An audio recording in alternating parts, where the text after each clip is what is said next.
তুমি আসমানে থাকো প্রভু, আমি জমিনে। তুমি আসমানে থাকো প্রভু, আমি জমিনে। তবু তোমারি প্রেম জমে হৃদয় গহীনে। আমি তোমারি গোলাম গো, অন্য কারণ না। আমি তোমারি গোলাম গো। ইয়াসিন ভাই চলে এসছেন, আর কিছু বলবো না? না আর বলবো না। অন্য কারণ না। আলিমুল গায়ব তুমি, মালিক রব্বানা। আল্লাহু আল্লাহু আল্লাহু আল্লাহ। তুমি আসমানে থাকো প্রভু, আমি জমিনে। তবু তোমারি প্রেম জমে হৃদয় গহীনে। আমি তোমারি গোলাম গো, অন্য কারণ না। আলিমুল গায়ব তুমি, মালিক রব্বানা। আল্লাহু আল্লাহু আল্লাহু আল্লাহ। তোমারি রহম ছাড়া বাঁচা বড় দায়। কঠিন দিনে কঠিন ক্ষণে বাঁচিয়ে রাখো গো আমায়। কত শত ভুল মাফ করে দাও, কত শত ভুল মাফ করে দাও। জানা কি অজানা, তুমি আসমানে থাকো প্রভু, আমি জমিনে। আসসালামু আলাইকুম রহমতুল্লাহি ওয়া বারাকাতুহু।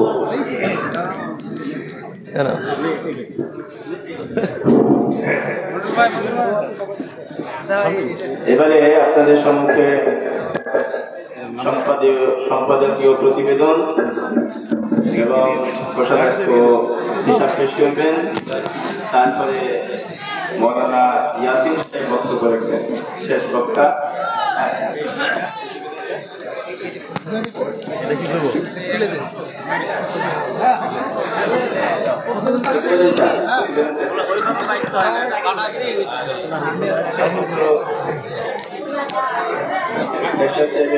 হিসাবপত্রটা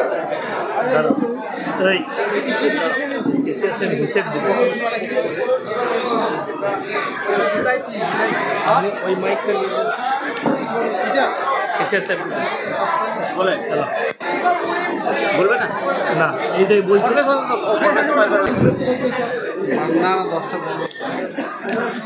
আসসালামু আলাইকুম। বেলডাঙ্গার মানুষ গরুর গোশ বেশি খায়, আওয়াজ কিন্তু কম।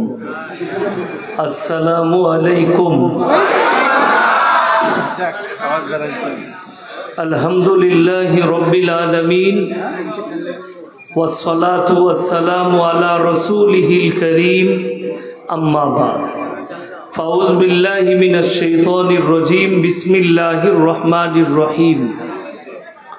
ওয়াইলুল লিকুল্লি হুমাযাতিল লুমাযা আল্লাযী জামা'a মালান ওয়া 'আদ্দাদা ইয়াহসাবু আন্না মালাহু আখলাদা কাল্লা লায়ুনবাযান্না ফিল হুতামা ওয়া মা আদরাকা মাল হুতামা নারুল্লাহিল মুকাদা আল্লাতী তাত্তালিউ আলাল আফইদা ইন্নাহা আলাইহিম মুসাদা ফি আমাদিম মুমাদ্দাদা ওয়া ইলা মাদিয়ান আখার ফাউজ বিল্লাহি মিনাশ শাইতানির রাজিম বিসমিল্লাহির রহমানির রহিম ওয়া ইযা লাকুল্লাযীনা আমানু ক্বালু আমান্না ওয়া ইযা খালাউ ইলা শায়াতিনিহিম ক্বালু ইন্না মাআকুম ইন্নামা নাহনু মুস্তাহজিউন আল্লাহু ইস্তাহজিউ বিহিম ওয়া ইয়ামুদ্দুহুম ফি তুগয়ানিহিম ইয়ামাহুন ইলা আখিরিল আয়াত খায়রুকুম মান তাআল্লামাল কুরআন আল্লামাহু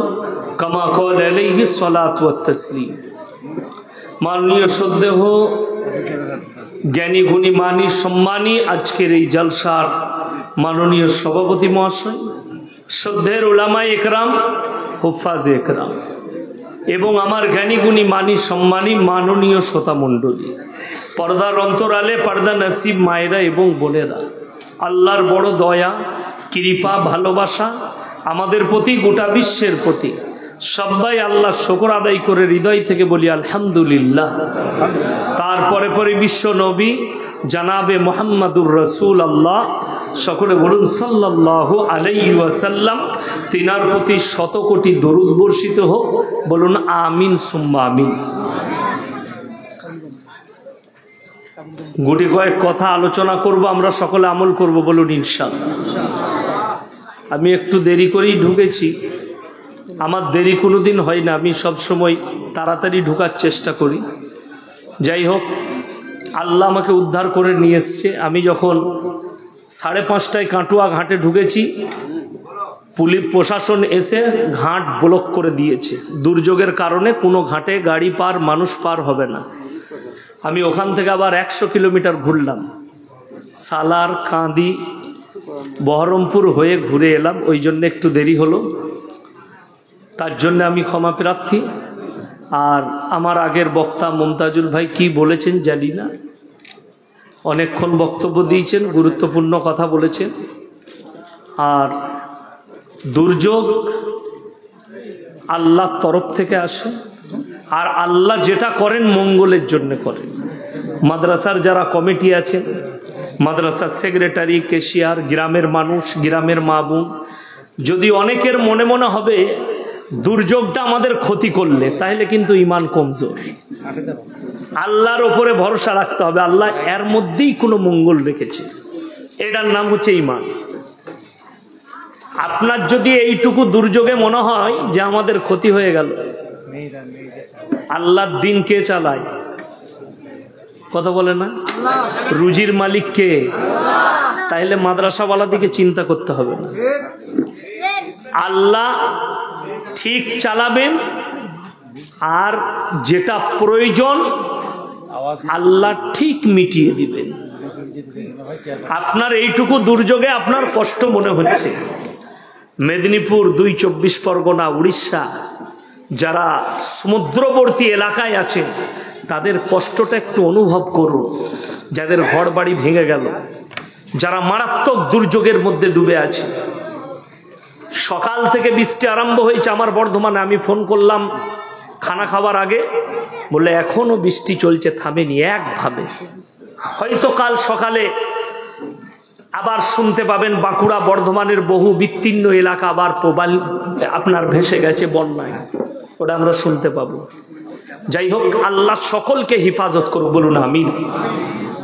কোরআনে আছে ওয়া আনজালনা মিনাল মুসিরাতি মাআন সাজ্জাজা, আমি মেঘমালা থেকে ঘন ঘন বৃষ্টি বর্ষণ করি। লিনুখরিজা বিহি হাব্বা ওয়া নাবাতা, যার দ্বারা ধান, শস্যে, গম, আলু ইত্যাদি তোমরা উৎপন্ন করো। ওয়া জান্নাতিন আলফাফা, ফল ফ্রুটে ভরা বাগান। আমি কিন্তু এখনো জলসা শুরু করিনি, ভূমিকা টানছি। জলসা শুরু করলে বুঝতেই পারবে। আল্লাহ বৃষ্টি বর্ষণ দুটো দেয়, একটা রহমতের বৃষ্টি, একটা আযাবের বৃষ্টি। আযাবের বৃষ্টিটা কি আছে? আল্লাহ তাআলা নূহ নবীর কওমের কাছে আযাবের বৃষ্টি পাঠিয়েছিল। মানুষ যখন অতিরিক্ত পাপে লিপ্ত হয়, জিনা বেড়ে যায়, পাপ বেড়ে যায়, আল্লাহ মানুষকে দুটো ভয়ঙ্কর বিপদে ফেলে। এক হচ্ছে ভূমিকম্প, জালজালা। 2 নম্বর হচ্ছে বন্যা। নূহ নবীর ছেলে কিনান বলেছিল, হে আমার আব্বা, তুমি তোমার আল্লাহ আমাদিকে কি আযাব দেবে? বললে, তোমাদিকে মুষলধারার বৃষ্টি দিয়ে বন্যায় ডুবাবে। নূহ নবীর ছেলে বললে, তোমার আল্লাহকে বলে দাও, তোমার আল্লাহ যদি বৃষ্টি দেয়, বন্যা দেয়, আমি এত উঁচু জায়গায় আমরা চেপে যাব, তোমার আল্লাহর পানি পৌঁছাবে না। জোরে বলুন নাউজুবিল্লাহ। এত বড় চ্যালেঞ্জ আল্লাহকে। আর আল্লাহর কসম খেয়ে বলছি, আল্লাহকে যারা পৃথিবীতে চ্যালেঞ্জ করেছে, আল্লাহ তাদেরকে ধ্বংস করে দিয়েছে। পৃথিবীতেই তাদেরকে দেখিয়ে দিয়েছে যে আল্লাহর আযাব কত ভয়াবহ। ওই জন্য কোরআনে আছে, নূহ নবীর কওমের কাছে যখন বন্যা এলো, নূহ নবী নৌকার উপর, যখন নূহ নবী দেখতে পাচ্ছেন চোখে আমার ছেলে কেনান ডুবে মারা যাচ্ছে, নূহ নবী আল্লাহকে বললেন, কেঁদে দোয়া চাইলেন, লা আসিমাল ইয়াউমা মিন আমরিল্লাহ, আল্লাহ এটা আমার রক্ত, এটা আমার ওরসজাত পুত্র, তুমি একে রক্ষা করো। আল্লাহ ধমক দিলেন নবীকে, নামিলান খাসিরিন, তুমি দোয়া চাইতে পাবে না তার জন্যে যে আমাকে মানেনি, আমার নবীকে মানেনি, আমার দ্বীনকে মানেনি। হাত নামাও, তা না হলে তোমাকেও ক্ষতিগ্রস্তদের মধ্যে ফেলে দেব। কোরআনে আছে, যখন গোটা পৃথিবী আল্লাহ দরিয়া বানিয়েছে, মুফাসসিরিনরা লিখেছেন, কেউ কেউ অনুমান করে আল্লাহ সমুদ্রের পানিকে 1250 ফুট উপরে তুলে দিয়েছিলেন বন্যায়, জলোচ্ছ্বাস। নূহ নবী যখন নৌকা টলমল করছে, নূহ নবী আল্লাহর কাছে কি দোয়া পড়লেন? বিসমিল্লাহি মাজরিহা ওয়া মুরসাহা ইন্না রাব্বি লাগফুরুর রহিম। যখন এই দোয়া করলেন, আল্লাহ বললেন, এই পানি স্থির হয়ে যাও আমার নূহের জন্য। জোরে বলুন সুবহানাল্লাহ। নূহ নবী দোয়া কার কাছে চাইলেন? আল্লাহর কাছে, কোনো মানুষের কাছে নয়, গাছের কাছে নয়, পিত্তালায় নয়, ছাঁচতলায় নয়, মেম্বারের কাছে নয়। পৃথিবীর মানুষরা, বর্তমানে মুসলমানরা কতটা ধোঁকাবাজ। ভারতে 30 কোটি মুসলমান আছে, এর মধ্যে আমি একটা জলসাই বলেছি, আজকে আবার বেলডাঙ্গায় বলে যাচ্ছি, 15 কোটি মুসলমান আছে নাকি সন্দেহ আছে। কেন? বেঈমান হয়ে গেছে, ঈমান হারা হয়েছে। নামাজে আমরা সবাই সূরা ফাতিহা পড়ি না? পড়ি না? পড়ে। কি ওয়াদা করেন আল্লাহর কাছে? ইয়্যাকা না'বুদু ওয়া ইয়্যাকা নাস্তাঈন। আল্লাহ তোমারই ইবাদত করি, তোমার কাছেই প্রার্থনা করি, ভালো মন্দ চাই। এটা শুনেলে লাইভ কেউ চালাচ্ছ নাকি? লাইভ কিন্তু চালাবে না, আমি তো মানা করলাম।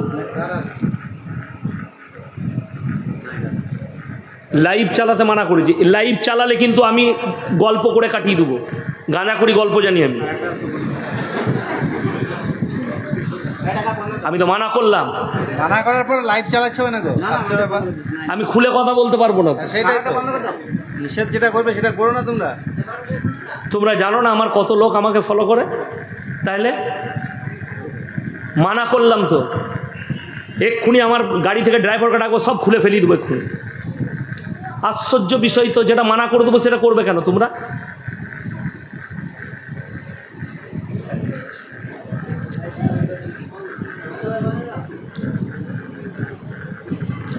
আমার ভাই, 15 কোটি মুসলমান আছে নাকি সন্দেহ? কেন বললাম বলে দিই।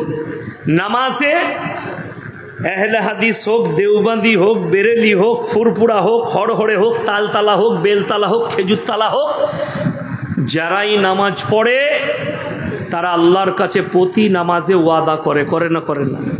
যখন এই সূরা ফাতিহা পড়ে ওয়াদা হয় না? হয় না? ইয়্যাকা না'বুদু ওয়া ইয়্যাকা নাস্তাঈন, আল্লাহ তোমারই উপাসনা করি, তোমার কাছেই ভালো মন্দ চাই। তারপরে কি করে গাছতলা চলে এলো, তারপরে কি করে রওজা এলো, তারপরে কি করে ঢিপি এলো, তারপরে কি করে পিরাস্তানা এলো। বড় কষ্টের বিষয়। কালকের জলসা আমার হাটপাড়ায় ছিল, ক্যান্সেল হয়েছে, জলসা করতে পারেনি। আল্লাহর কৃপায় এখানে হলো, নাহলে আমি আর বাড়ি যেতাম না, রাত্রে থাকতাম। কিন্তু আমি বাড়ি থেকে আসছি। পরশু আমি একবারই বর্ডারে জলসা করেছি, উত্তর দিনাজপুরে। আমি বলে এসেছি সেখানে যে দুঃখের বিষয়, বর্তমানে একটা অমুসলিম ভাই, আমাদের দেশের হিন্দু ভাইরা তারা তাদের ধর্ম পালন করে, মাটির মূর্তি তৈরি করে তারা পুজো করে, করে না করে না? সেখানে সিজদা দেয়, সেখানে সিন্নি দেয়, সেখানে বিভিন্ন রকমের মানত মানসিক করে। দুঃখের বিষয়, সেটা যদি শিরক হয়, হাইরে ভারতের মুসলমান, তুমি মাটির ঘোড়া গাছতলায় রেখে সিজদা করবে, এটা কি করে দিনদারি হতে পারে? কথাটা বুঝতে পারেননি আমার? মাটির পুতুলের সামনে যদি সিজদা করা গুনাহ হয়, শিরক হয়, সে মুশরিক হয়, তাহলে একজন মুসলিম গাছতলায় ঘোড়া রেখে আগরবাতি মোমবাতি চাদর টাঙিয়ে সিজদা করলে এটা কি করে দিনদারি হতে পারে? তারটা গুনাহ, তোমারটা গোলমাল। আমার আগে মুমতাজ ভাই বয়ান করছিল আর আমরা দুজনে এত গাল খাচ্ছি, সীমা নাই। ঝাড়খণ্ডের একটা বক্তা আছে, তার নাম হচ্ছে জাহাঙ্গীর। হ্যাঁ, গুটকা, সে প্রতিনিয়ত গাল দেয়। আমি একটা জলসায় বলেছি যে কোরআনে আছে সূরায়ে বাকারা, এখানে কোরআন রাখা আছে, একটা কোরআন নিয়ে চলে গেছে। আমি হাফিজে কোরআন, ওই জন্য আমার কোরআন প্রয়োজন পড়ে না। আমি কি হাফিজে কোরআন, পুরো কোরআন আমার মুখস্থ, হাফিজ আমি, কারি আমি। যাই হোক, তো কোরআনে আছে সূরায়ে বাকারায়, ইন্নামা হাররামা আলাইকুমুল মাইতাতা ওয়াদ-দামা ওয়া লাহমাল খিনজির ওয়া মা উহিল্লা বিহি লিগাইরিল্লাহ। প্রবাহিত রক্ত, কি রক্ত বললাম? প্রবাহিত রক্ত, মরা জন্তুর মাংস, শুয়োরের মাংস এবং আল্লাহ ব্যতীত অপরের নামে উৎসর্গিত জিনিস তোমাদের জন্য হারাম করা হয়েছে। আমার দ্বিতীয় ব্যাখ্যাটা শুনেলেন, অনেকজন আর ভুল হবে, বয়ান শুনে মনে মনে করবেন ইয়াসিন সাহেব এরকম কথা বলেছে। আমি সেই জলসাই বলেছি, জলসাটা ছিল আমার মনে হয় বীরভূম ডিস্ট্রিক্ট। আমি বলেছি যে একটা প্লেটে যদি মাজারে কেউ মুরগি দেয় বাবার নামে, কবরের নামে, আপনার পীরের নামে, গাছের নামে, ধানের নামে, সেই মুরগিটা যদি জবাও করে রাখা থাকে, কোরআন শুনেলেন। এর পরের আয়াতটা যেটা পড়লাম, 1 নম্বর কি বললাম? প্রবাহিত রক্ত। 2 নম্বর মরা জন্তুর মাংস। 3 নম্বর শুয়োরের মাংস। 4 নম্বর আল্লাহ ব্যতীত অপরের নামে উৎসর্গিত জিনিস তোমাদের জন্য হারাম করা হয়েছে। আমি যেদিনে বয়ান করি, সেদিনে একজন বৃদ্ধ বাবাজি, জানি না নামাজ পড়েন, সে বলল যে আচ্ছা আপনি যে বললেন প্রসাদ খাওয়া যাবে না, আমি বললাম কেন খাওয়া যাবে না আপনারা জানেন? সেই ব্যক্তি বলল সেখানে গোবর মুতে ছিটে দেওয়া হয়, দেয় কি না আমি জানি না, সে বলল। আমি বললাম ওপরের মালগুলো সরিয়ে দিলে তাহলে তলারটা খাওয়া যাবে।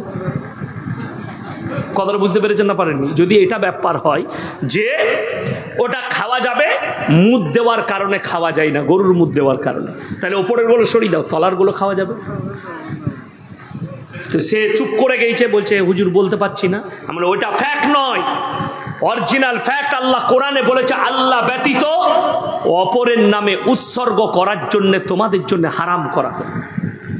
গেল পরের আয়াতটা খুলেন, ফামানিন তুররা গায়রা বাগিন ওয়ালা আদিন ফালা ইসমা আলাইহি।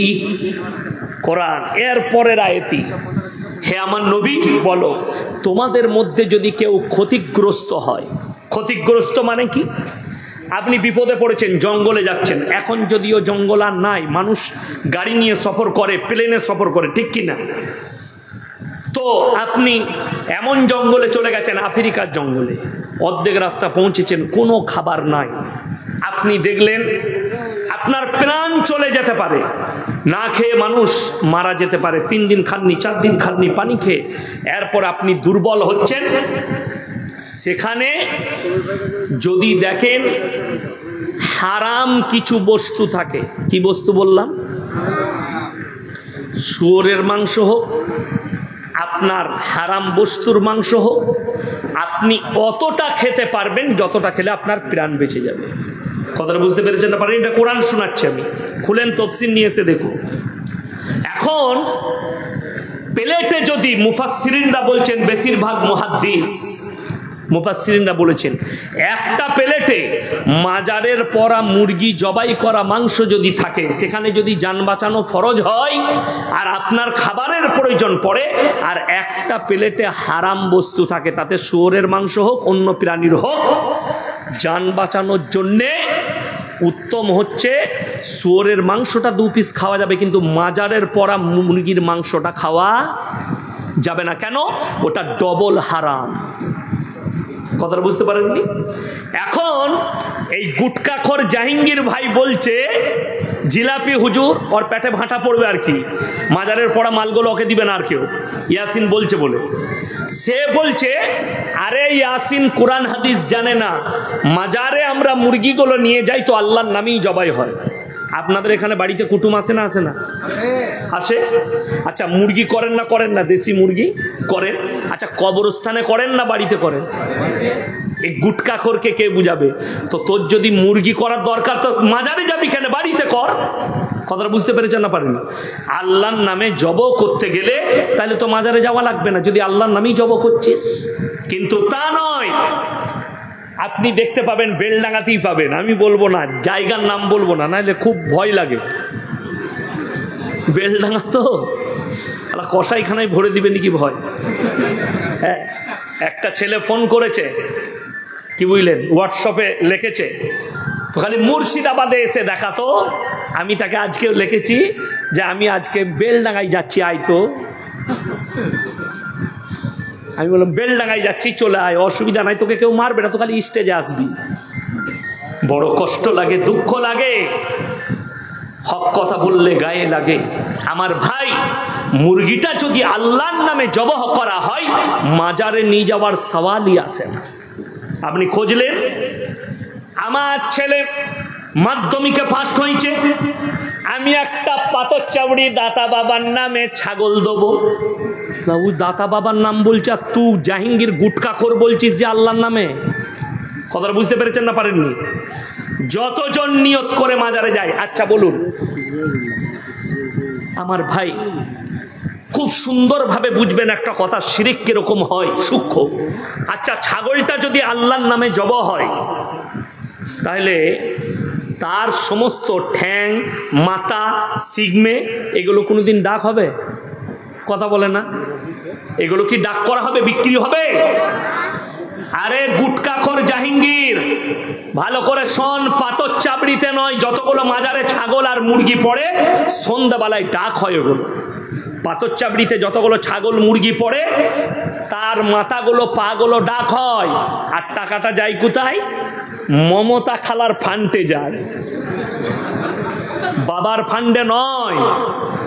অনেকজন গাড়ির ওপরে লিখে রেখেছে, আপনি মুর্শিদাবাদেই দেখতে পাবেন, কি দাতা বাবার দান।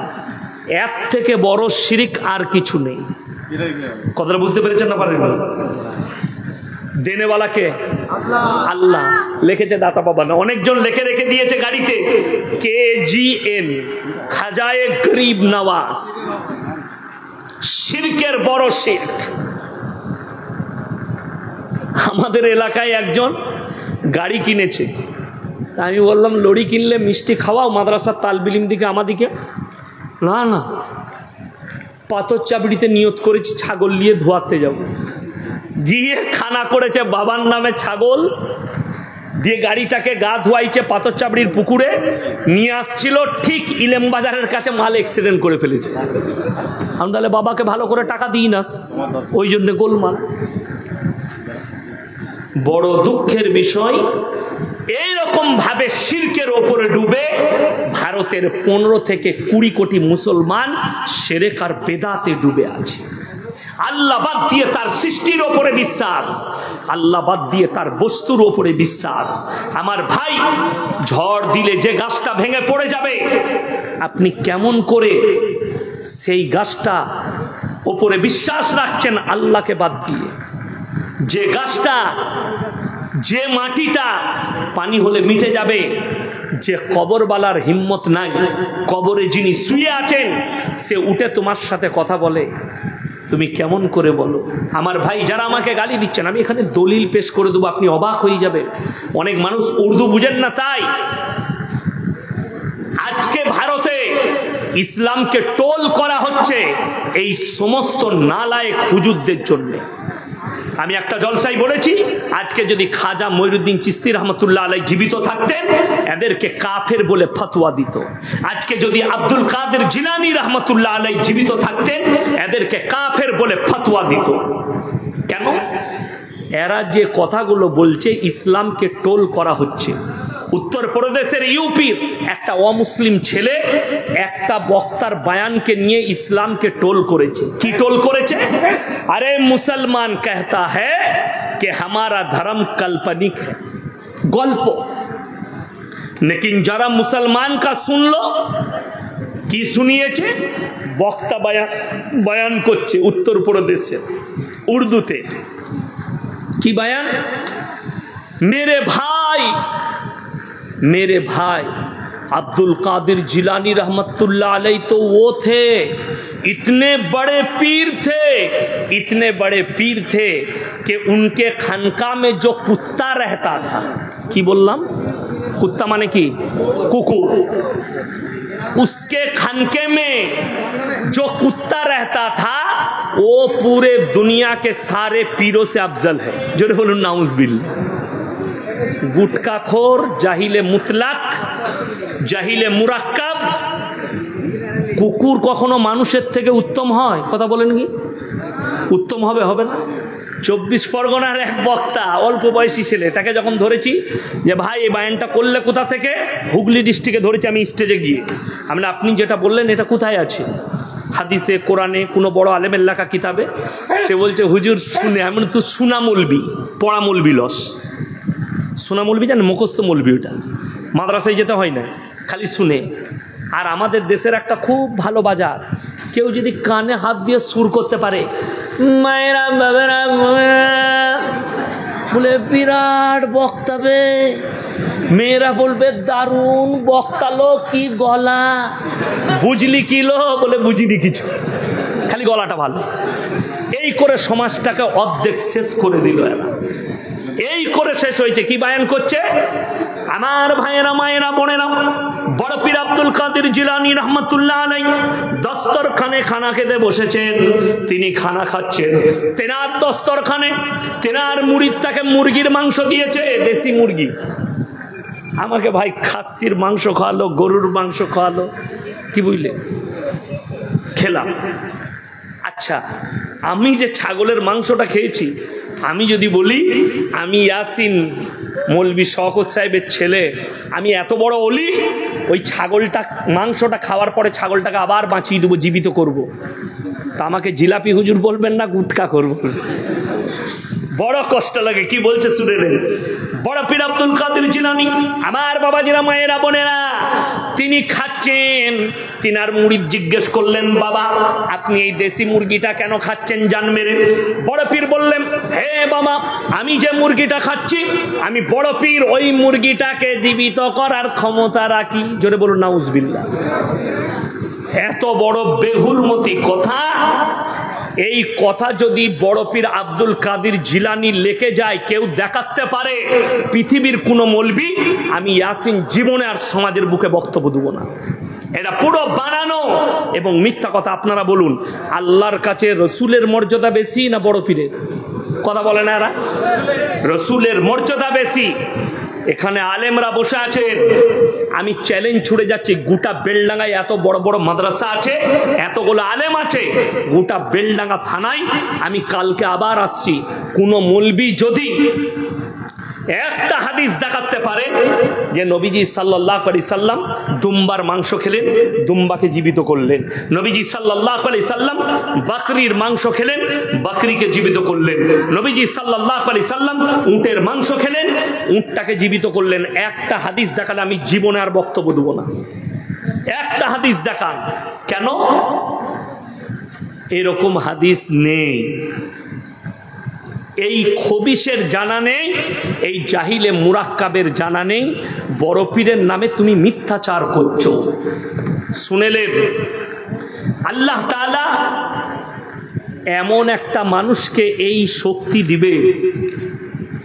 কে দিবেন? আল্লাহ রাব্বুল আলামিন। কেন?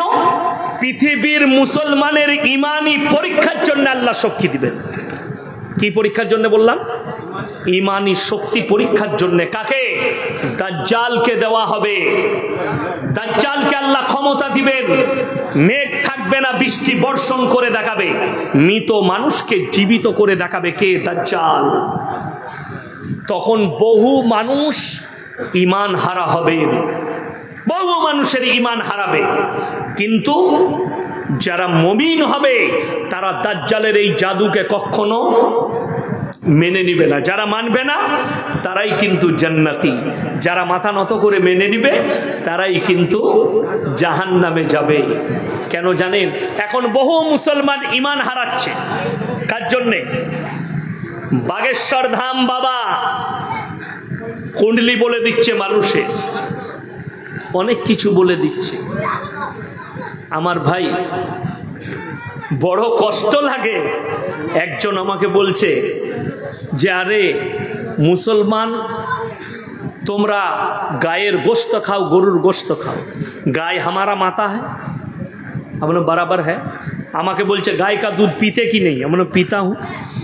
बोले फिर तुम गाय का दूध पीते हो, फिर उसको जबह करके खा ले तो उसका गोश्त, ये गलत बात है। हम गाय को माता कहते हैं, इसीलिए गाय का दूध पीते हैं और गाय को नहीं खाते। আমাকে বলছে ভাই आप अपने माँ को जबह करके खाएंगे। আমরা মায়ের দুধ পান করি না? করি না। আচ্ছা মাকে জবাই করে খাওয়া যাবে? খাই? আমরা খাই না। সে মনে মনে করলে হুজুরকে আচ্ছা ফাঁসিয়েছি, মৌলবি ফেঁসেছে। আমাকে बोलले आप माँ का दूध पीते हैं लेकिन अपने माँ को क्यों नहीं खाते? আমি তাকে বললাম दोस्त मेरे ऊपर गुस्सा मत होना। बोले क्यों भाई? আমরা আমার উপরে রাগ করো না। আমি একটা খালি উত্তর দেবো। বলে কি? আমি তোমার ধর্মকে ঠেস পৌঁছাতে চাই না। আমি বললাম তোমরা গরুর মুত খাও না? খাও না। বলে খাই। গায়ের মুত খাও? বলে হ্যাঁ। গায়ের গোবর? গোবর খায়। আমি বললাম আরে গোবরখোর মুতখোর, তুমি যদি গায়কে মা বলো আর তার যদি মুত আর গোবর খাও তো তোর মায়ের মুত আর গু খায় না কেন? কথাটা বুঝতে পেরেছেন না পারেনি? সে বললে তখন আমাকে উড়িষ্যায় ঘর ছেলেটা আমার বয়ান শুনে হয়তো আমাকে মা বোন তুলে ফোনটা কেটে দিল। আমি বললাম তোমারা দম यहीं तक है, आगे नहीं। কলকাতায় একটা মেয়ে লাফাচ্ছে, তার নাম হচ্ছে নাজিয়া ইলাই খান, হারামের औलाद। अगर हिम्मत है तो प्रशासन लगा ले। कलकत्ता में खुला मैदान में हमारे साथ डिबेट होगी, तो आजा, मैं प्रूफ कर दूंगा कि तू नाजायज औलाद है इंशाअल्लाह। तो हराम के औलाद है ये मैं प्रूफ कर दूंगा। अगर हिम्मत है या चैनल पे आजा, कहीं पर भी बैठ हमारे साथ। तेरा भी चैनल रहेगा, हमारा भी यूट्यूबर रहेगा। दुनिया के लोग देखेंगे, मैं तेरे को नंगा करके घर भेज दूंगा इंशाअल्लाह। ये वादा है। लेकिन ये कुत्ती बैठेगी नहीं, दूर से भौंक रही है। अरे तेरे जैसे हजारों कुत्ता भौंक रहा है और इससे इस्लाम का कोई फर्क नहीं। দুঃখের কষ্টর কথা বলি, অনেক মুসলমান তারা মনে মনে ভাবছে মাদ্রাসা মিটে যাবে, কোরআন মিটে যাবে, ইসলাম মিটে যাবে। বেঈমান কাফেররা যা উঠে পড়ে লেগেছে, কিন্তু আমি বাস্তব কথা বলে যাচ্ছি, আল্লাহর উপরে বিশ্বাস রাখুন।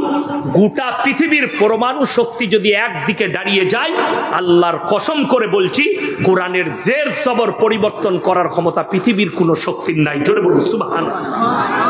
তার কারণ বলে দিই, আমরা বলিনি। আজ তাকের একটা অ্যাঙ্কার আছে, তার নাম হচ্ছে সুদীপ চৌধুরী। নাম শুনেছেন না? শুনেন? সুদীপ চৌধুরী সবসময় ইসলামের বিরুদ্ধে কথা বলে। এই লোকটা ইন্টারভিউ নিচ্ছে কার? বাবা বাগেশ্বর ধামের আপনি ফেসবুকে ইউটিউবে খুঁজলে इंटरव्यूটা পাবেন। तो बागेश्वर धाम बाबा के जिज्ञेस करते बाबा हम आपको एक आंकड़ा दिखाने वाले। कौन से आंकड़ा?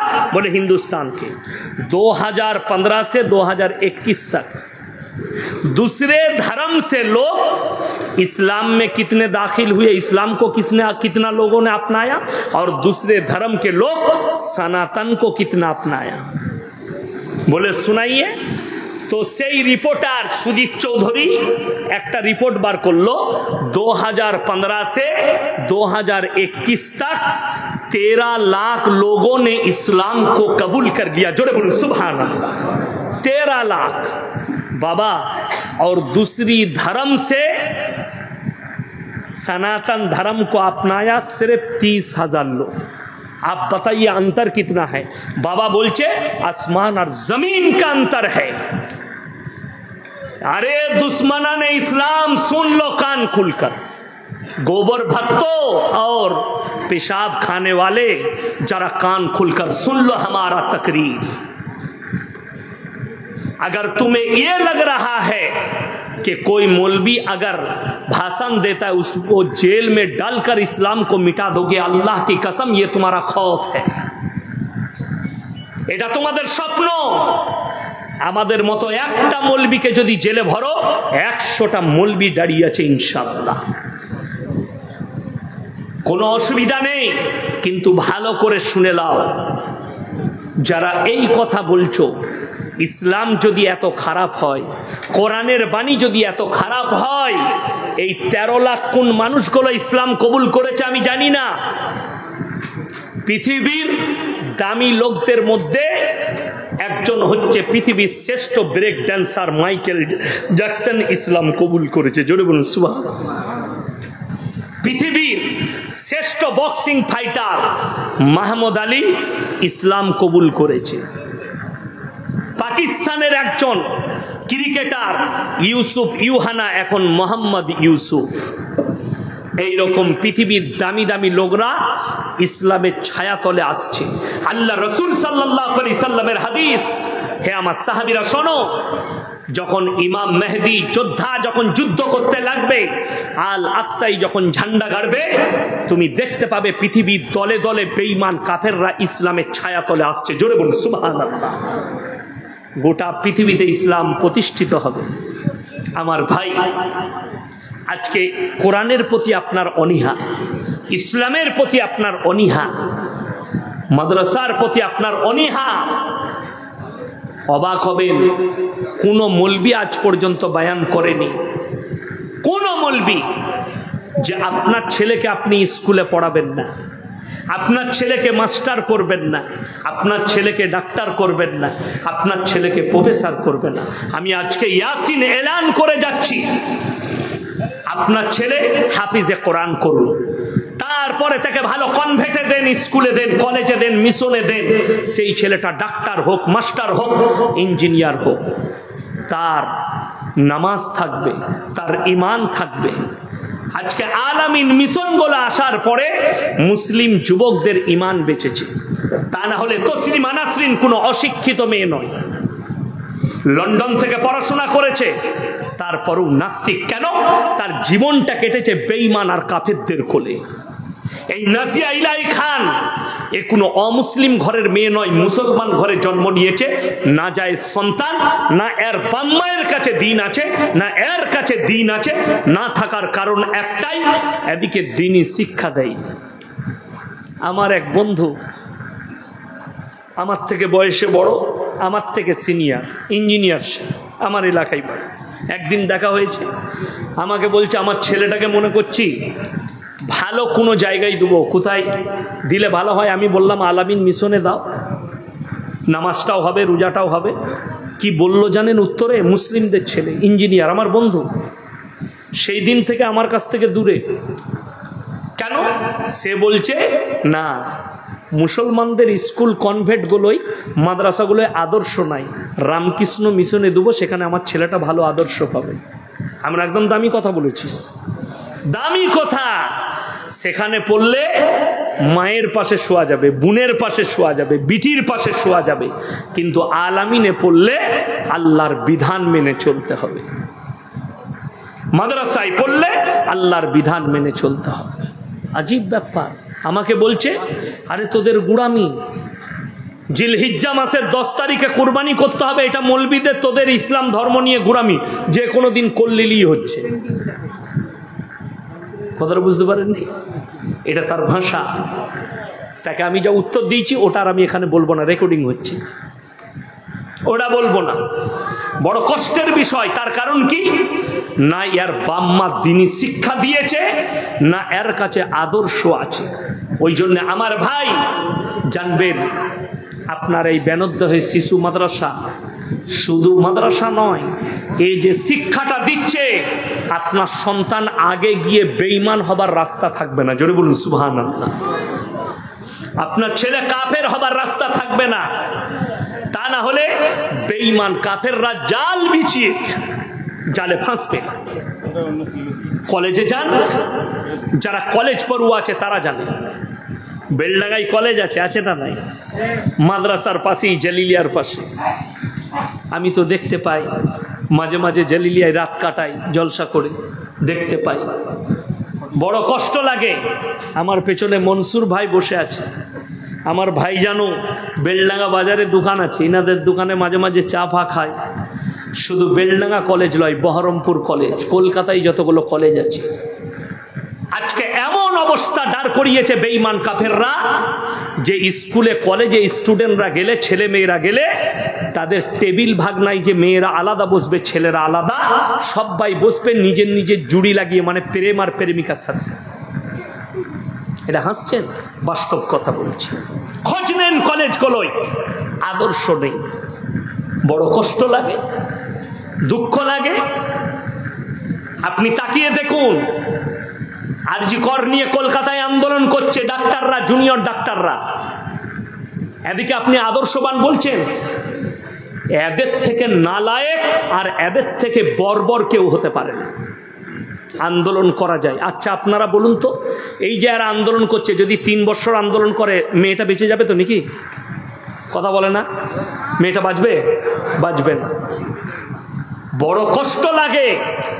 তোমরা যে বলছো শাস্তি নাই, আরে কলকাতায় বসে আছো, একটা মেয়ে মারা গেছে কলেজের।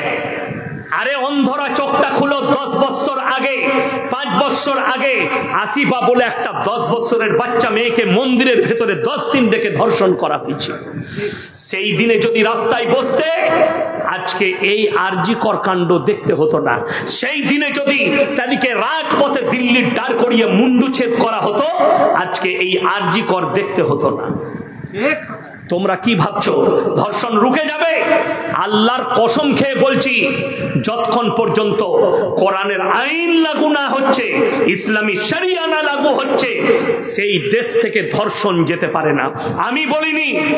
মোবাইল গুগল খুলেন আর ইউটিউব ফেসবুক খুলে দেখুন, লন্ডন আর আমেরিকায় কলেজ আর ইউনিভার্সিটিগুলোয় প্রতি মিনিটে 50 জন ধর্ষিতা হয়। 50 জন, শিক্ষিকা হোক আর স্টুডেন্ট হোক। আমি বলিনি, এটা গুগলের সমীক্ষা বলছে। তার কারণ কি? নেই আইন, নেই শরিয়া। হজের ময়দানকে দেখো, যেখানে 40 লাখ হাজি এক জায়গায় হয়, সেখানে কমপক্ষে 15 লক্ষ হাজি বিবি থাকে। 15 থেকে 20 লাখ হাজি বিবি, 15 লাখ ধরুন। 3 লাখ খালি বুড়ো বুড়ি থাকে। ভারত, বাংলাদেশ, পাকিস্তানের বুড়িরা হজ করতে যায়।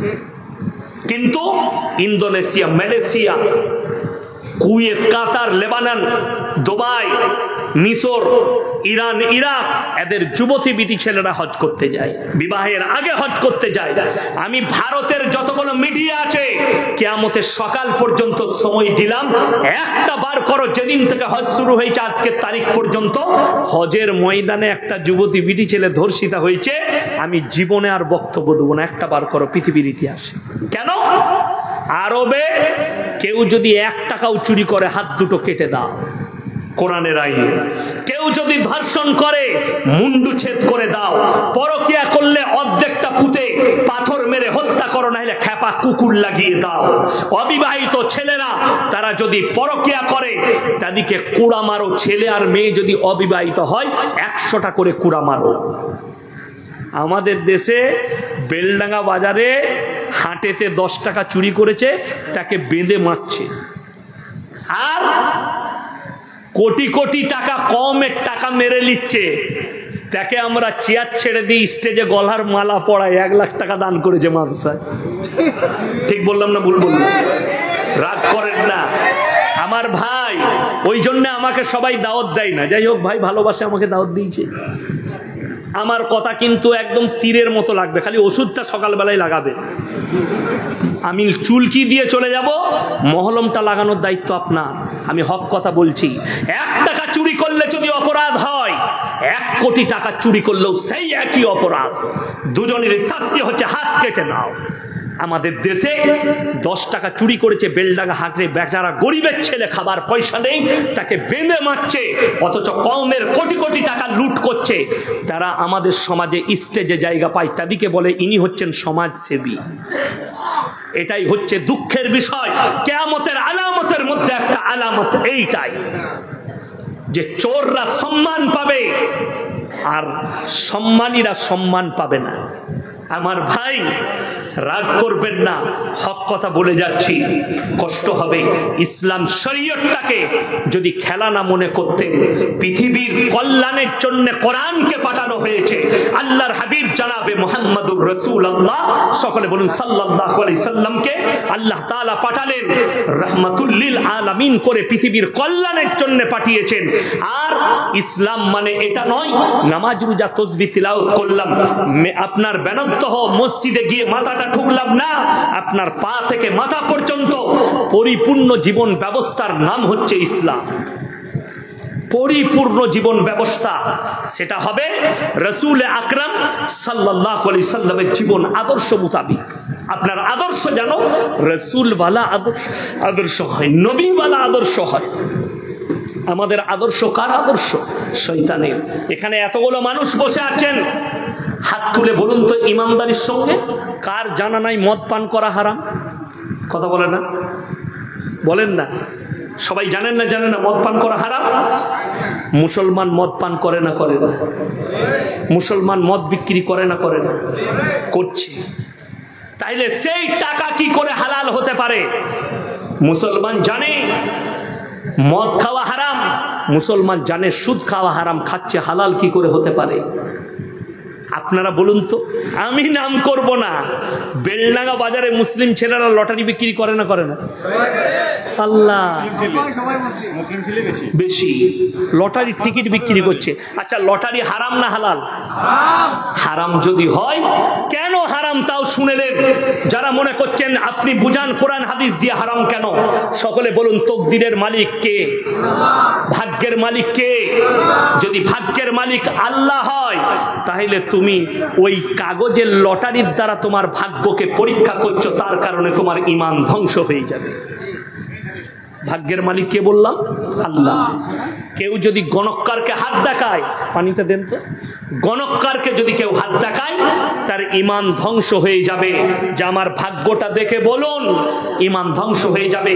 আর তুমি লটারির দ্বারা ভাগ্য পরীক্ষা করবে, তোমার ঈমান কি করে থাকবে? কথাটা বুঝতে পারেননি? হারাম। বিসমিল্লাহ। মুসলমান লটারি কাটছে, লটারি বেচছে হালাল মনে করে, তার ইনকাম হারাম। আচ্ছা বলুন, শরীরের কোনো অংশ বিক্রি করা জায়েজ আছে? কথা বলে না, বিক্রি করা জায়েজ নাই। চুল বিক্রি করা কি হারাম? এই বেলডাঙ্গার লোককে বলে দিলে আমাকে আর দাওয়াত দিবে না, তাই না? চুল যদি বিক্রি করা হারাম হয়, চুলের পয়সা কি করে হালাল হতে পারে? চুলের ব্যবসা কি করে হালাল হতে পারে? কেন বলছি শুনে রেখে দেন। যদি মনে মনে করেন ইয়াসিন সাহেবের মাদ্রাসায় আমি পয়সা দিয়ে দিবেন না, প্রয়োজন নাই, প্রয়োজন নেই। আপনি যদি মনে করেন আমার টাকার দ্বারা মাদ্রাসা চলে, তো আপনার থেকে বড় মূর্খ কেউ নেই। আল্লাহর তরফ থেকে মাদ্রাসা চলে, আল্লাহর কুদরতে চলে, আল্লাহ দিন আল্লাহ চালাচ্ছে। এই মাদ্রাসায় 16 লাখ টাকায় শুধু খরচা। মাদ্রাসার বিল্ডিং আছে, তালবিলিম আছে, ছাত্র আছে, শিক্ষক আছে, আদার্স কত খরচা আপনি জানেন না। শুনিয়ে দিল 16 লাখ কত হাজার শোনালো আমি জানি না মাদ্রাসার খরচ, কিন্তু ব্যাংকে কত জমা আছে? 21 লাখ কত। আল্লাহর কসম করে বলছে এটা আল্লাহর তরফ থেকে, আপনি দিয়েছেন তা নয়, দিয়েছেন আপনি। আর আপনার পকেট থেকে বার করার দায়িত্ব কার? আল্লাহর। আপনার হৃদয়কে দিয়ে বার করিয়েছেন আল্লাহ। তাতে আপনি যদি মনে করেন হ্যাঁ যে ভাই আমার হারামের টাকা দেবো না, আলহামদুলিল্লাহ, দিও না। কে বলেছে তোমাকে দিতে? তুমি দিলে হালাল টাকাই দিও মাদ্রাসা মসজিদে, কিন্তু হারাম টাকা হালাল বলার ক্ষমতা আমার নেই। যে মৌলবি বলবে কিয়ামতের দিনে পাকড়াও হয়ে যাবে, আল্লাহ পাকড়াও করবেন। সুদকে যে মৌলবি হালাল করতে চাইবে সে মৌলবি পাকড়াও করবেন। কোরআনে আছে ওয়াহাল্লাল্লাহুল বাইয়া ওয়া হাররামার রিবা, আমি ব্যবসাকে হালাল করেছি আর সুদকে হারাম করেছি। ব্যবসা হচ্ছে নবীজির সুন্নত, ব্যবসা হালাল, ব্যবসায় আল্লাহ বরকত দিয়েছে। আজকে জানেন আমাদের সমাজে অনেক মানুষ চায়ের দোকানে কি বলা বলি করে, আরে ইয়াসিন ভাই এত হক কথা বলে, আমাদের ইমাম তো বলতে পারে না কেন বে? চায়ের দোকানে আলিফের দোকানে গল্প করছে, এই হুজুর তো হক কথা বলে, আমাদের ইমাম এরকম বলতে পারে না। তো ইমাম তো বললে ইমামকে তাড়িয়ে দিবি বে। কথা বুঝতে পারেননি? ইমাম যদি সুদের বায়ান করে সকালবেলায় বলবো ঘর চলে যাও, ইমাম যদি হারাম হালালের বায়ান করে যাদের গায়ে লাগবে ঘর চলে যাও। শুনেলেন? যদি এখানে কোনো ইমাম সাহেব ভাই থাকেন কিংবা আমার বক্তব্য যারা ইউটিউবের মাধ্যমে যে ইমামরা যে মৌলবীরা শুনেন, আমি অনুরোধ করে বলে যাচ্ছি, হে আমার ইমাম সাহেব ভাইরা, ব্যবসা হচ্ছে নবীজির সুন্নত, ব্যবসা হচ্ছে হালাল। তোমরা ইমামতির পাশে পাশে ব্যবসা করো। যেদিনে তোমার ব্যবসায় তুমি ভালো রকম টাকা লাভ করবে, মাসে যখন তোমার পকেটে 30,000 টাকা আসবে, তুমি জুম্মায় দাঁড়িয়ে খুতবা দিলে বুক ফুলিয়ে দিবে। কথাটা বুঝতে পারেননি? যদি মতোয়ালি বলে এই সব বায়ান তো চলবে না, তাহলে তুই বুঝেলে আমি আসছি, আমার তো 30,000 টাকা মাসে রোজগার আছে। কথাটা বুঝতে পেরেছেন না পারেননি? আমাকে যদি এখন বলেন ব্যানার দহে এত কড়া কথা বলবেন না, আমার গাড়ি রেডি হয়ে আছে, চাপবো, পালিয়ে যাবো, আবার কালকে হাটপাড়া হবো, এই কথাগুলোই বলবো। তুমি লিবে না লিবে তুমি বুঝে নাও, আমি এইগুলোই বলবো, তোমার গায়ে লাগুক। তুমি হালাল হারাম ছিল না, আজকে বেঈমান কাফেররা ওই জন্য সুযোগ পেয়েছে। আজকে দেখে দেন, আপনার জানা নেই আমার ভাই, কিয়ামত যখন কাছে আসবে গোটা সমাজে হারাম আওলাদে ভরে যাবে। আপনি অনুভব করতে পারবেন না বেঈমান কাফেররা কিভাবে আপনার আমার বাড়িতে হারাম সন্তানগুলো পৌঁছাবে। তাদের একটা মিশন শুরু হয়েছে, সেই মিশনটা প্রথমেই শোনালাম কি, কলেজের ভেতরে রিলেশনশিপ, ছেলে মেয়ে প্রেম প্রেমিকা। আমি 3 দিন আগে মোবাইলে দেখলাম একজন দামি ফুটবলার, যদিও আমি এখানে ইউটিউব চলছে নামটা করব না, রেকর্ডিং হচ্ছে, কিন্তু ফেসবুক খুললেই পেয়ে যাবেন। সেই ফুটবলার একটা মেয়ের সঙ্গে রিলেশনশিপে ছিল, যদিও আমাদের দেশের নয়, বাইরের দেশে রিলেশনশিপে ছিল। মেয়েটা এখন প্রেগনেন্ট। ফেসবুকে মেয়েটা নিজে যে প্রেগনেন্ট সেই ফটোটা পোস্ট করেছে। এই প্লেয়ারটা লিখেছে এটা আমার বাচ্চা, এবং তার নামটাও সে ঠিক করে ফেলেছে। পরবর্তীতে সেই মেয়েটা পোস্ট করছে না এই বাচ্চা তোমার নয়, এই বাচ্চা অন্যজনের। ছেলের পরিচয় মায়ের থেকে বাপ ভালো জানবে? কথা বলে না, ছেলের পরিচয় কে জানবে? মা জানবে ছেলের পরিচয় কি। সেই মেয়ে বলছে বাচ্চা তোমার নয়, তুমি যখন আমার সঙ্গে বিচ্ছেদ করো তারপরে আমি একটা অন্য ছেলের সঙ্গে রিলেশন করি, তার সঙ্গে আমার মিলামিশা হয়, তারই বাচ্চা, তোমার বাচ্চা হয়। নাউজবিল্লাহ বলেন। বিয়ে কিন্তু করেনি, তার আগেই বাচ্চা হয়ে যাবে। আগে আমাদের দাদরা, আমাদের বাপ চাচারা আমাদেরকে কি বলে রাগাতো, যারা মজাকদার হতো, বে তোর বাপের বিয়ে দেখেছিস? বলতো না? বলতো না? বলতো। আর আমরা বাড়িতে গিয়ে মাকে বলতাম, বাড়ি থেকে বলতাম, আমাকে রাগাচ্ছিল দাদি, বলছিল তোর বাপের বিয়ে দেখেছিস, এটা বলে মজাকদাররা রাগাতো। এখন কিন্তু সত্যিকারই ছেলেরা বাপের বিয়ে দেখছে। আপনারা হাসছেন। দামি লোক দিয়েগো মারাদোনা, ফুটবল সম্রাট, তার 9 বছরের মেয়েকে নিয়ে তার মাকে বিয়ে করতে গেছে, রিলেশনশিপ, আগে ছেলে হয়ে গেছে। গুগল খুলেন, দেখতে পেয়ে যাবেন।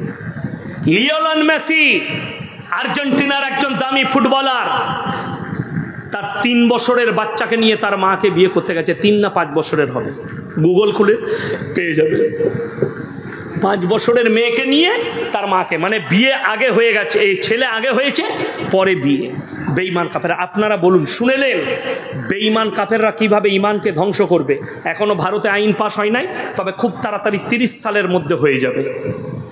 30 সালের মধ্যে পাস হবে, সুপ্রিম কোর্ট পাস করাবে না করাবেন আমি সেটাও জানি না, তবে হবার সম্ভাবনা বেশি।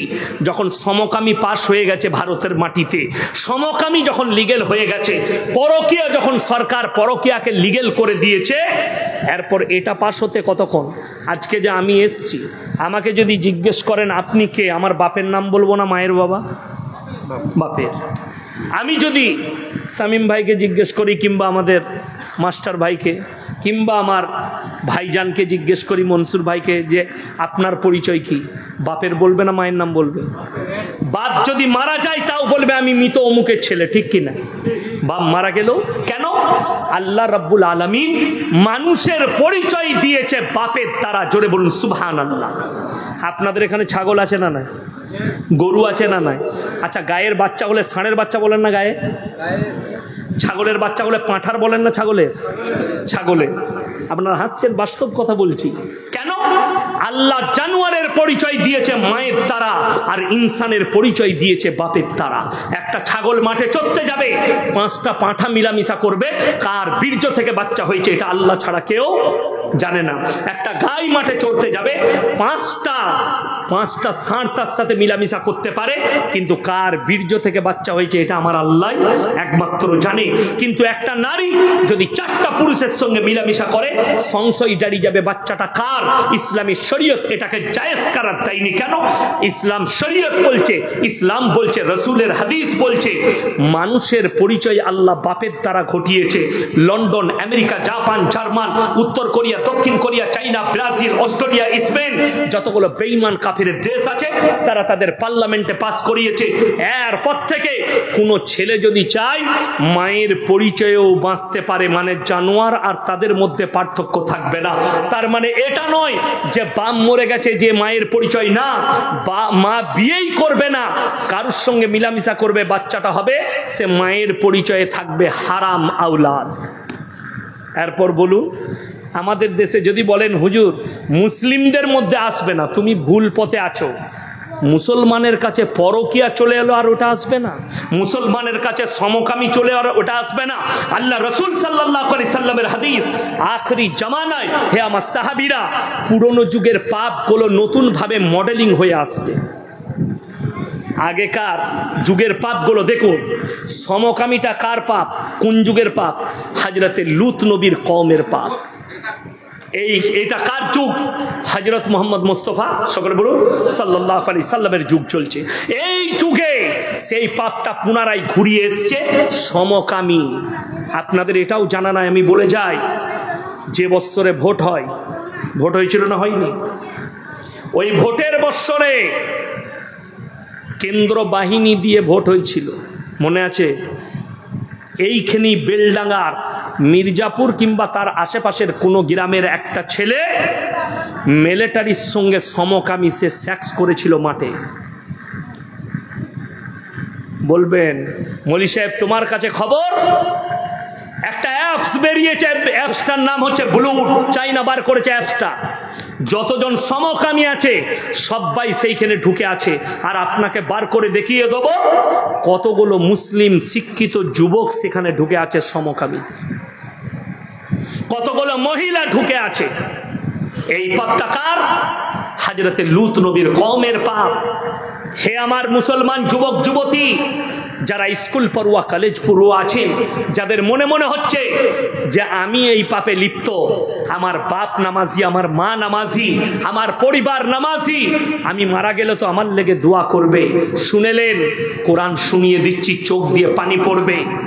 নবীরা জান্নাতি না জান্নাতি নয়? নবীরা জান্নাতি, নবীরা মাসুম। চলুন আমার আল্লাহ কোরআনে বললেন, দারাবাল্লাহু মাসালাল লিল্লাযীনা কাফারু ইমরাতান নূহি ওয়া ইমরাতাল লূত কানাতা তাহতা আবদাইনি মিন ইবাদিনা সালিহাইনি ফাকানাতাহুমা ফালাম ইউগনি আনহুমা মিনাল্লাহি শাইয়্যা ওয়া কিলা আদখুলান নার মা'আদ দাখিলিন। আমার দুজন উলুল আযম নবী, হাবিব পয়গম্বর নূহ নবী আর লূত নবী দুজনের বিবিকে জাহান্নামে দেব, তারা আটকাতে পারবে না। নূহ নবীর বিবির পাপ কি ছিল? নূহ নবীর বিবির পাপ হচ্ছে আল্লাহ ব্যতীত মাটির তৈরি, পাথরের তৈরি উপাসনা করা, পাথরের পুজো করা, অগ্নির পূজা করা। এটা ছিল নূহ নবীর কওমের কাজ। তাই লূত নবীর বিবি জাহান্নামে যাবে কোন অপরাধে? সে খালি বলেছিল আমার বাপ দাদুদের আমল থেকে আমরা সরব না, যেভাবে তারা মিলামিশা করে আমি ওইভাবে মিলামিশা করব। জোরে বলুন নাউজুবিল্লাহ। এই কারণে জাহান্নামে আল্লাহ লাকির টেনে দিয়েছে। যদি নবীর বিবি জাহান্নামে যায় আর নবী যদি আটকাতে না পারে, তুমি কোন ক্ষেতের মুলি যে তোমার বাপ নামাজি বলে তোমাকে জান্নাতে নিয়ে যাবে? তোমার মা তাহাজ্জুদ গুজার তোমাকে জান্নাতে নিয়ে যাবে এই পাপ করার পরে? লিখে নাও, তুমি জাহান্নামের রাস্তা অতিক্রম করবে। সাবধান হয়ে যাও। ওই জায়গাকে আল্লাহ ধ্বংস করে দিবে, ওই স্থানকে ধ্বংস করে দিবে। এটা পুরনো যুগের পাপ, আজকে মডেলিং হয়ে ফিরে এসছে। বেঈমান কাফেররা আপনার কাছে কতটা কামিয়াবি লাভ করেছে আপনাকে বলে দিই। বেলডাঙ্গা বাজারে বাস করছেন, দামি দামি কাপড়ের দোকান। আমার তো মনে হয় বেলডাঙ্গায় যত বড় বড় দোকান আছে আমার বর্ধমান টাউনে নেই। একটা হয়েছে ঝুনকা ক্লথ হাউস, বিরাট। আরও একটা আছে আপনার এইদিকে বড়পাড়া, আমি মাঝে মাঝে যাই, হাজি সাহেবের দোকান। এরকম বহু বড় কাপড়ের দোকান আছে। Labani cloth house. শুনেলেন বেঈমানরা কি করেছে? আল্লাহ রসুলের হাদিস, পুরুষরা টাকনুর ওপরে কাপড় পরবে, এটা নবীজি সুন্নাত। সবাই পরবেন তো? জোরে বলুন ইনশাআল্লাহ। কিন্তু বেঈমান কাফেররা এমন প্যান্ট বার করেছে টাকনুর নিচে। ঠিক বললাম না ভুল বললাম? মুসলিমরা টাকনুর ওপরে পরবে, এরা টাকনুর নিচে পুরুষদের জন্য প্যান্ট তৈরি করেছে। আর মেয়েদের জন্য হচ্ছে তারা টাকনুর নিচে কাপড় পরবে।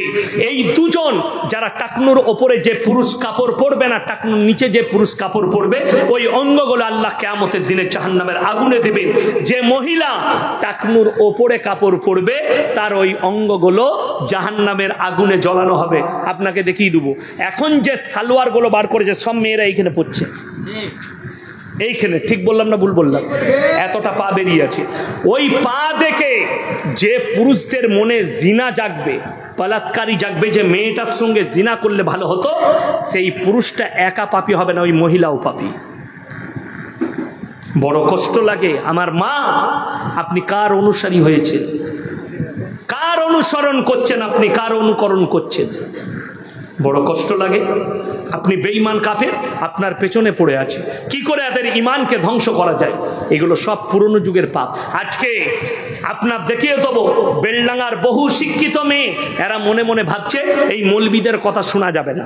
আমরা শিক্ষিত, আমরা কলেজে পড়ি, আমরা ইউনিভার্সিটিতে পড়ি, আমরা দামি শিক্ষিত, আমরা ছোট পোশাক পরব, ছোট পোশাক পরব।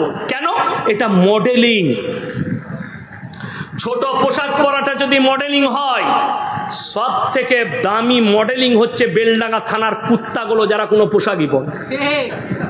কথাটা বুঝতে পারেননি? যারা কোনো পোশাকই পরেনি। আপনি তো বেলডাঙ্গায় মাদ্রাসার গেটে যদি এই মনসুর ভাইয়ের দোকানে বসে থাকেন, বুঝতে পারবেন কতগুলো আউলিয়া আছে। আউলিয়া বুঝতে পারেননি? আল্লাহর বন্ধু, বুঝলেন? ও কেউ কেউ আছে এত ভালোবাসে গার্লফ্রেন্ডকে, গলায় হাত দিয়ে ঢুকছে কলেজ, বুঝলেন? গলায় হাত দিয়ে। আর এখন তো আমাদের আর কিছু করার নাই, হালাল প্রেম বেরোইছে, শুনেছেন আপনারা? এরা শুনে নাই, কিন্তু যারা জানে তারা হাসছে। হালাল প্রেম। রাতের বেলায় ফোন করছে, আসসালামু আলাইকুম, ভালো আছো? হ্যাঁ ভালো আছি। এটার নাম হালাল প্রেম। সারা রাত কথা বলছে প্রেমিকের সাথে। ফজরের সময় আজান হচ্ছে, তখন বলছে তোমাদের ওখানে আজান হচ্ছে? হ্যাঁ আমাদের মসজিদে তো আজান দিচ্ছে, নামাজ পড়বে না? হ্যাঁ তা নামাজ পড়বো, তুমিও পড়ে লাও শোনা। রাখছি। বলে হ্যাঁ তাহলে রেখে দিচ্ছি। তখন ছেলেটা বলছে রাখবে, তা একটা দিবে না? যারা বুঝে তারা হাসছে। কত গোলমাল আল্লাহ। ওই জন্যে তো আমি বলেছি হালাল প্রেম কখনো হালাল হয়? ওই বাংলাদেশের এক মাল বেরিয়েছে, তার নাম হচ্ছে আবরারুল হক আসিফ, প্রেম বিশেষজ্ঞ। এই যে কি জুতো খাবে কবরে আল্লাহ ছাড়া কেউ জানে না। আল্লাহ তাআলা এই ধরনের বদ্দিন আলেমদের কাছ থেকে সমাজকে হেফাজত করুন, যারা প্রেমকে হালাল বলতে চাইছে। প্রেম হালাল কোন প্রেমটা? মায়ের সঙ্গে, বাবার সঙ্গে, পরিবারের সঙ্গে, প্রতিবেশীর সঙ্গে, বোনের সঙ্গে, আত্মীয় স্বজনের সঙ্গে, স্ত্রীর সঙ্গে। কিন্তু তোমরা যেটা বলছো ওটা হারাম। সে আবার বলছে মানুষকে, মাইক নিয়ে সব স্টুডেন্টরা বসে আছে, সব জোড়া জোড়া লেগে, ই বলছে রাস্তায় যদি আপনি কোনো মেয়েকে দেখেন তো জাস্ট মনে করবেন ওটাই আপনার জন্য যথেষ্ট। আমি উত্তর দিয়েছি, আমি উত্তর দিয়েছি বাজারে যদি তোর মাকে দেখতে পাই আর আমার যদি মনে হয় এটাই ভালো লাগছে, তা বিয়ে দিয়ে দিবি? কষ্টের বিষয়, নাজায়েজ কথা, হারাম ভাষা। আল্লাহ কোরআনে বলেছে এক শ্রেণীর আলেম বের হবে কিয়ামতের পূর্বে, হুজুর বের হবে, তারা দ্বীনকে বিকৃত করবে আর তাদের দ্বারাই আল্লাহ জাহান্নামকে উদ্বোধন করবে। তাদের দ্বারাই। কেন? এরা দ্বীনকে বিকৃত করছে। শুনেলেন, কোনো মেয়েকে পছন্দ হলে আপনি প্রস্তাব পাঠাতে পারেন তার বাড়িতে জায়েজ তরিকায়, জায়েজ তরিকায়। তার কোনো পুরুষের সঙ্গে আপনি খোঁজ নিলেন যে মনসুর ভাইয়ের সঙ্গে আমার যোগাযোগ, ভাই আপনার বাড়ির পাশে অমুক আছে, তার একটা মেয়ে আছে, আমার ছেলেটার খুব পছন্দ, আপনি কথা বলে দেখুন, যদি বিয়ে দেয় তাহলে কথাবার্তা বলবো। এরা হচ্ছে জায়েজ তরিকা। আর নাজায়েজ তরিকা কি হইলেন, হঠাৎ দেখছে বেটা ঘর ঢুকছে, সাথে কে? বউ। বাপ বলছে এটা কেবে কি করেছি? বউ এটা তোর, করলি কি করবে? আমি ভালোবাসতাম গো। মেয়ের বাপ দেখলে ছক্কা, ছক্কা মানে গাড়িও লাগবে না, কিছু লাগবে না, কি বুঝলেন? ফিরি ফিরি আর কোন লিবি। সমাজটা তো ওই করে ধ্বংস হয়েছে। আমি সেদিনে বর্ধমানে বলেছি, আমাদের মুসলমানরা যত কমে হবে তত লাভ। একটা স্কুল মাস্টার পড়াতে গেলে ইংরেজি পড়াবে, তার 500 টাকা বেতন, অঙ্ক পড়াবে তার 300 টাকা বেতন, আপনার জিওগ্রাফি পড়াবে 700 টাকা, ইংলিশ পড়াবে 800 টাকা, টিউশন মাস্টার কোনো গায়ে লাগে না। আর মসজিদের ইমাম পৃথিবীর শ্রেষ্ঠ কিতাব কোরআন মজিদ পড়াবে, যদি বলে যে মাসে 20 টাকা দিও, তো বলে বেতন দিচ্ছি আবার টাকা কিসে? ঠিক বললাম না ভুল বললাম? ওই জন্য আমি সেদিনে বলেছি আমাদের বর্ধমানে কি বুঝলেন, মুয়াজ্জিন মসজিদে আজান দেয় না, দেয় না, পেটে ভাতে মুয়াজ্জিন রাখে অনেকজনা।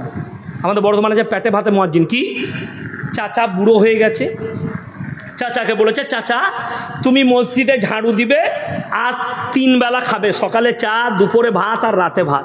চাচা দেখলে এই বয়সে আর কোথায় ইনকাম করবে, তো পেটে ভাতেই ঠিক আছে। চাচার যা আজান, গায়ে ফেরেস্তা থাকবে না, কি বুঝলেন? চাচা কি আজান দিচ্ছে? আল্লাহু আকবার, আল্লাহ, যা বুঝে গবে। আল্লাহকে ভারত থেকে বাংলাদেশ ফজরের সময় আজান দিচ্ছে, আসসালাতু খায়রুম মিনান্নাওম। যার নাম খয়র হচ্ছে খালা উঠে পড়েছে, আমাকে কে ডাকছিল? বিপদ এসে পেটে ভাতে মুয়াজ্জিন। আর যদি আপনি পয়সা দিয়ে মুয়াজ্জিন রাখেন, ভাই কোথায় পড়েছে? অমুক মাদ্রাসায়। কোথায় পড়েছে? বেনাদ্দ শিশু মাদ্রাসায়। আল্লাহু আকবার, আল্লাহু আকবার। বুঝতে পারলেন না? পারলেন না? দুটো আজানের পার্থক্য। আসসালাতু খায়রুম মিনান নাওম। চাচা আজান দিচ্ছে, সালাতু খায়রা, শেষ না, পেটে ভাতে মুয়াজ্জিন। মুসলমানরা যত সহজে ওই রকমই, এরা খালি চাইছে পেটে ভাতে কোনো মৌলবি পেলেই নামাজ পড়িয়ে দেবো, কোনো রকম মাথা ঠোকা হলেই হচ্ছে।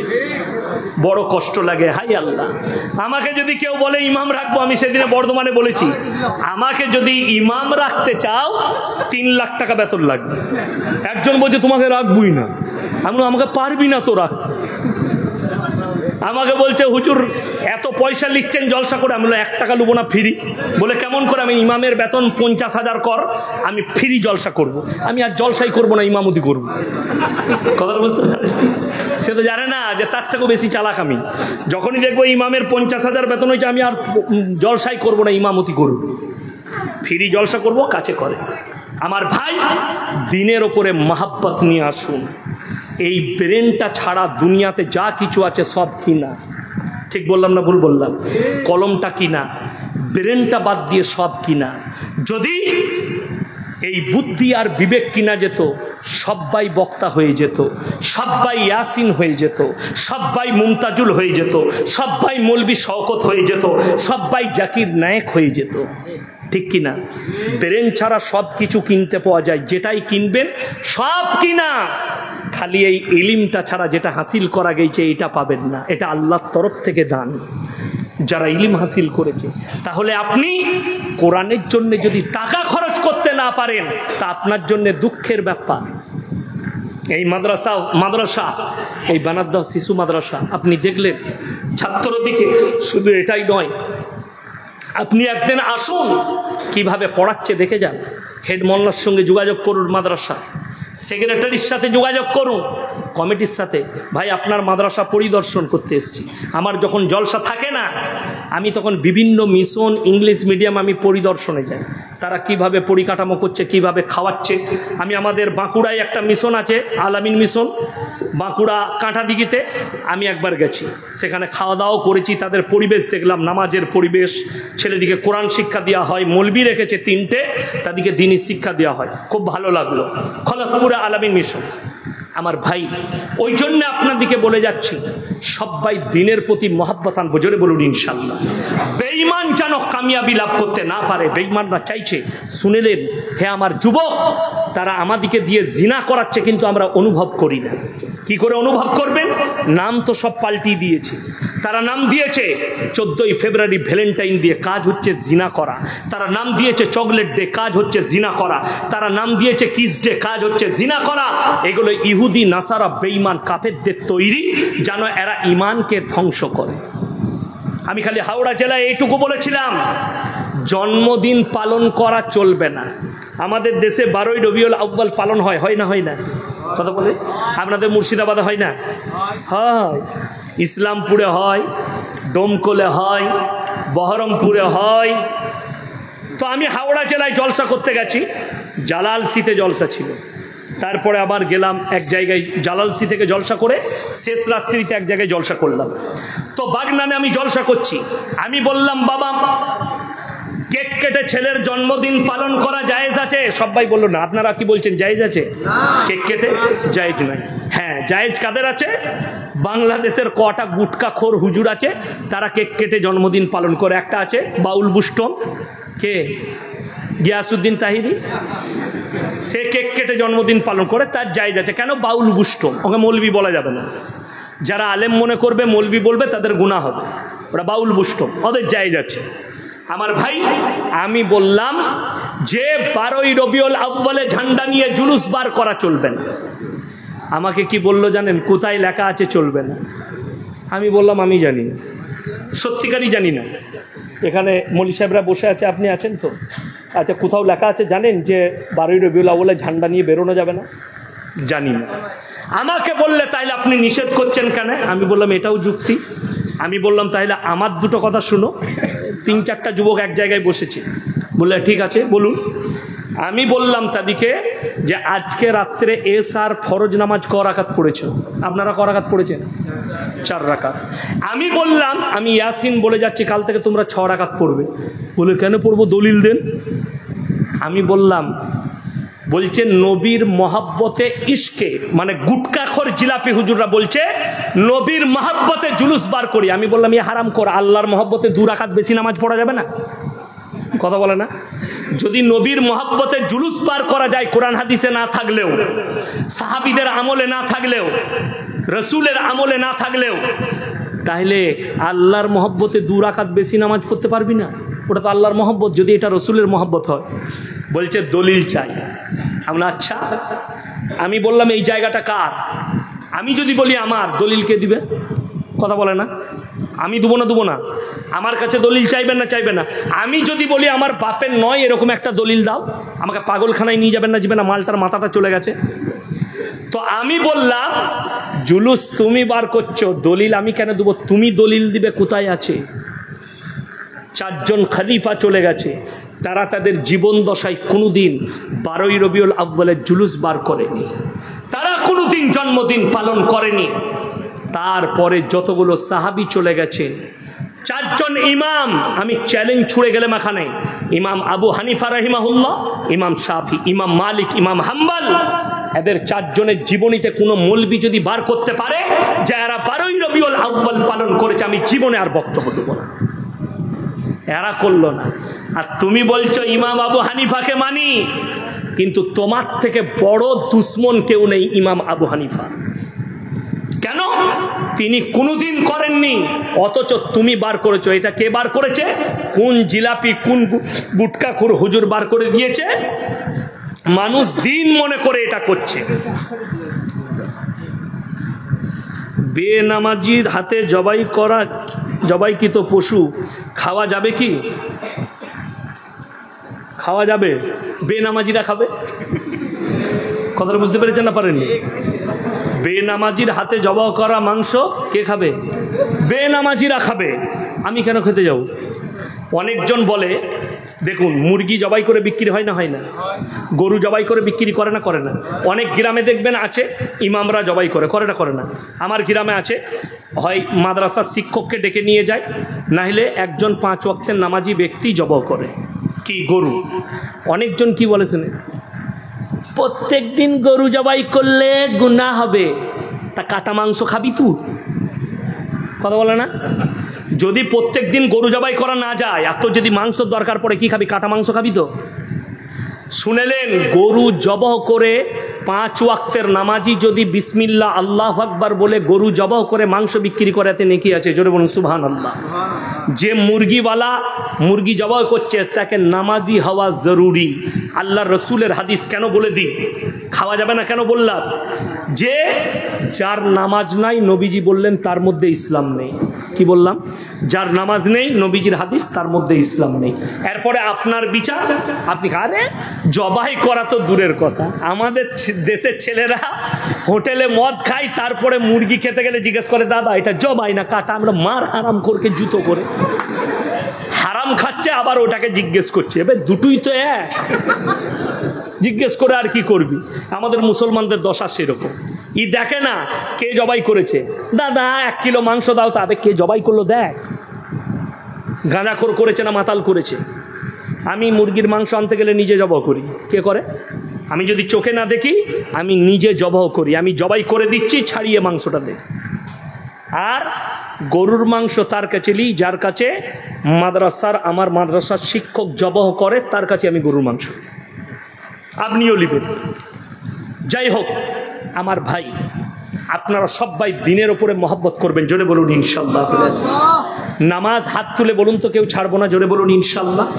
সবাই হাত তুলেন, জোরে বলুন ইনশাআল্লাহ। বেঈমান কাফেরদের চক্রান্তকে আমরা বেফল করে দেবো। জোরে বলুন ইনশাআল্লাহ। কোরআনের সঙ্গে কে কে মহব্বত করবেন হাত তুলেন, জোরে বলুন ইনশাআল্লাহ।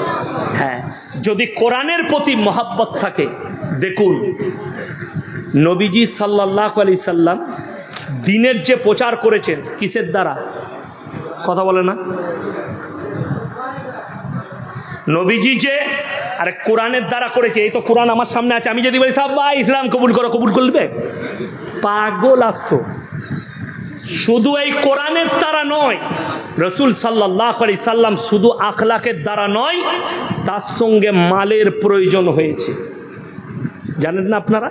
কোরআনে আছে আল্লাহ নবী সাল্লাল্লাহু আলাইহি সাল্লাম যুদ্ধের জন্য ইসলামকে জয়লাভ করার জন্য প্রস্তুতি নিচ্ছেন।